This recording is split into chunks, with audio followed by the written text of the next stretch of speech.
मित्रों, आज मुझे मां विंध्यवासिनी के इस धाम में वासंतीय नवरात्रि और प्रदेश सरकार के 8 वर्ष के कार्यकाल के उपरांत आयोजित डबल इंजन सरकार के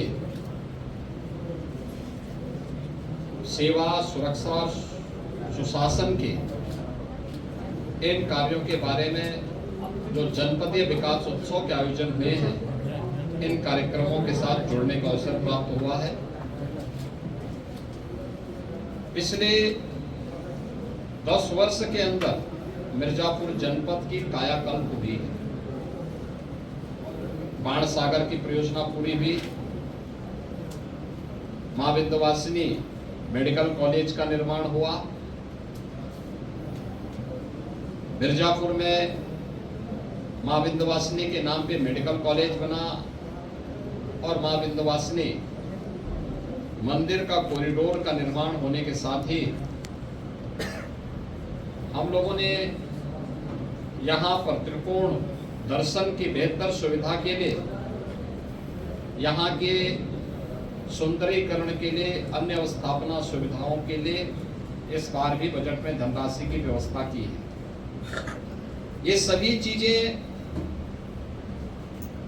मिर्जापुर जनपद को आस्था का सम्मान करते हुए एक व्यवस्थित विकास के एक मॉडल के रूप में प्रस्तुत करने के अभियान का हिस्सा है।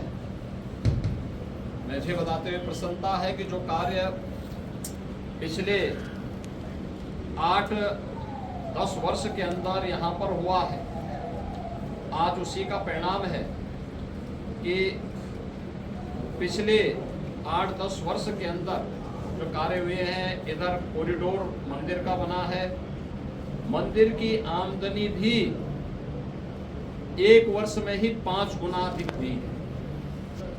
और इस वर्ष आप अनुमान कर सकते हैं, अगर मां विंध्यवासिनी धाम में ये कॉरिडोर नहीं होता तो महाकुंभ प्रयागराज के कारण जो भीड़ का दबाव इस धाम पर पड़ा था, अत्यंत कठिन होता।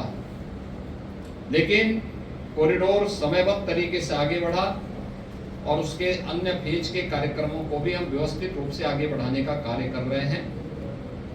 पिछले 10 वर्ष में प्रधानमंत्री मोदी जी के नेतृत्व में डबल इंजन सरकार ने विकास का, सुरक्षा का और सुशासन का एक मॉडल दिया है। ये मॉडल चाहे वह इंफ्रास्ट्रक्चर डेवलपमेंट का हो, आम जनमानस को गरीब कल्याणकारी योजनाओं के माध्यम से शासन के वेलफेयर स्कीम के साथ जोड़ने का हो, या फिर बिना भेदभाव के गांव के लिए, गरीब के लिए, किसान के लिए, नौजवान के लिए, महिलाओं के लिए, समाज के प्रत्येक तबके के लिए शासन की योजनाओं को पहुंचाने का कार्य रहा हो। पूरी प्रतिबद्ध तरीके से इन कार्यक्रमों को आगे बढ़ाया है। आज भी हम लोगों ने भी इसी बैठक में इन सब मुद्दों पे चर्चा की है और मुझे पूरा विश्वास है कि मिर्जापुर जनपद विकास के एक नए मॉडल के रूप में यहाँ के माननीय जनप्रतिनिधियों के नेतृत्व में आगे बढ़ेगा। और अब तो यहाँ मेडिकल कॉलेज के साथ साथ विश्वविद्यालय भी आ गया है। जल जीवन मिशन के कार्य अंतिम चरणों में चल रहे हैं। बहुत सारी जगह जल घर घर पहुँच रहा है, बहुत सारी जगह वह निर्माण की प्रक्रिया के साथ जुड़ा है। इन सभी की समीक्षा की गई है और मिर्जापुर एक सुंदर सिटी के रूप में विकसित हो सके यह धाम, इसकी अवस्थापना सुविधाओं पर बेहतर करने के लिए हम लोगों ने प्रस्ताव यहाँ से मांगे हैं। मुझे पूरा विश्वास है ये सभी कार्य होंगे तो मां विंध्यवासिनी का यह धाम एक सुंदरतम नगरी के रूप में आगे बढ़ेगा। धन्यवाद। महाराज, नवरात्र में क्या मांस बिक्री पे रोक होगी क्या उत्तर प्रदेश में?